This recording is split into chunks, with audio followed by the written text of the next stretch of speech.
guys, for this vlog na imbagal daw tayo aming kakabsat. Guys, ito nga po pala yung araw na uwi ng kapatid ko doon sa Pangasinan. At ano nga guys, nakasakay po kami dyan ng tricycle. At ito po si Manang driver.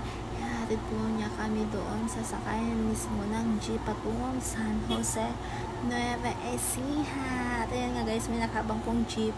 At ayan guys, at agad-agad na rin po kami nakasakay. At agad na rin po siyang bumiyahe. At ito po yung kapatid ko na uuwi ng Pangasinan dahil nga po 2 days lang po yung day off ng kapatid ko at uuwi po siyang mauuna. May iwan po muna yung aking nanay dahil ang aking nanay is magbabakasyon po siya dito in 1 week mahigit. Diba, mahaba-haba na rin bakasyon niya dito sa bahay para may mga kasama din po kami dito sa bahay kasi nga po yung asawa ko nasa ibang bansa, kaya kami lang tatlong naiiwan dito sa bahay namin. Yung anak ko, 2 kong anak, tapos ako lang po. So, ayan guys. Napakasaya ko dahil kahit gaano man po kalayo yung nanay ko sa amin, pinupuntahan rin po niya kami dito sa Nueva Ecija. At ayan na nga guys, nakarating na nga po kami dito sa Walter Mart, San Jose. Ayan guys, baba na po kami. At nauna rin pong bumaba yung panganay ko. Sumunod naman po si mother at yung bunso ko at ng aking kapatid. At sumunod na rin po ako guys. At ayan na nga guys, napakainit ng panahon. Tanghaling tapat po dyan mga 1 p.m. in the afternoon. Alam nyo guys, may payong naman po kaming bit-bit kung bakit hindi po namin ginamit yun pang kontra sa init. Ayan nga guys, at ako naman po ay naglalakad. Napakainit talaga, sobra. Masusunog po yung balat natin. At ayan na nga guys, naka-protection naman po tayo sa sunblock, diba? Ayan na nga po yung Walter Mart Nueva Ecija. Comment nga guys kung taga dito rin po ba kayo sa San Jose or nandito rin po ba kayo sa Walter Mart yung mga araw na ito. At ayan na nga guys, papasok na nga po kami sa loob ng Walter Mart para po magpalamig lang konti at mag-ikot-ikot. Ayan na nga guys, yung kapatid ko at yung dalaga ko, tapos si nanay at yung bunso ko laging magkahawak ang kamay.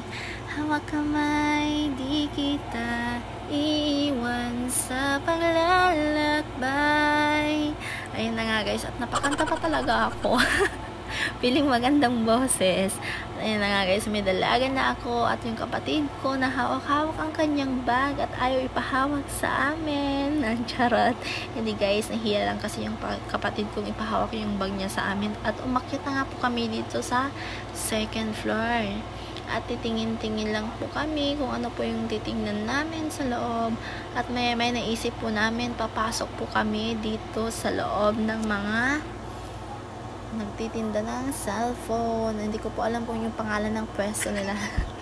Diba? Basta dito lang sa 2nd floor. Sa mga mommies dyan, sa mga dyan gustong bumili ng mga cellphone, lalo yung may iPhone po dyan sa loob. Ayan, iPhone, may mga Redmi or washing, ref, TV, mga speaker, nandyan po lahat sa loob ng Walter Mart. Pero mga brand new po yung mga nandyan.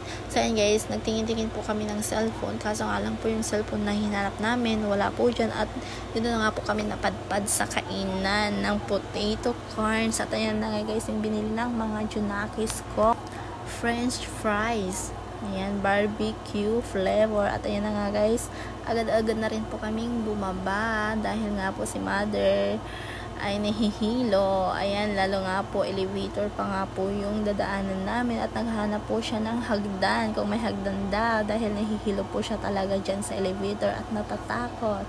At ayun na nga guys, sabi ko kay mother, pakibidyuhan po kami. Sabi niya hindi siya gaano maghawak ng cellphone at kasi nga hindi po sanay si mother laging nakahawak ng cellphone at hindi po katulad yung ibang mga nanay dyan na babad talaga ang cellphone. At pinapa-stop ko na nga po siya dyan sa pagbibideo sa akin at sabi niya hindi niya po daw alam kung saan po yung pipindutin niya, kaya natawa na lang po kami. Pero it's okay kasi nga naiintindihan naman namin si modra dahil hindi po siya talaga sanay mag video ng ganyan. Ay na nga po pala yung mga anak ko at yung tita nila, ayan, maghahawak kamay na naman talaga yung dalawang mag-apo na yan, di ba guys?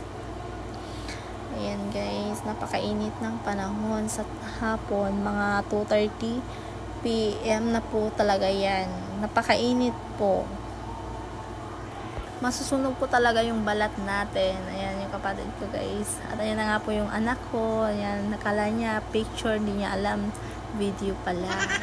At ito na nga guys, nagyayakapan po sila ditong mag-apo dahil ang alam ng panganay ko, sasama din sa pag-uwi yung nanay ko sa Pangasinan. Kaya niyayakap niya. At ayan nga guys, kala namin bus na papunta na ng Pangasinan yan at may dumating na rin pong bus pauwing Pangasinan. Ayan guys, yung kapatid ko at sumakay na rin po siya.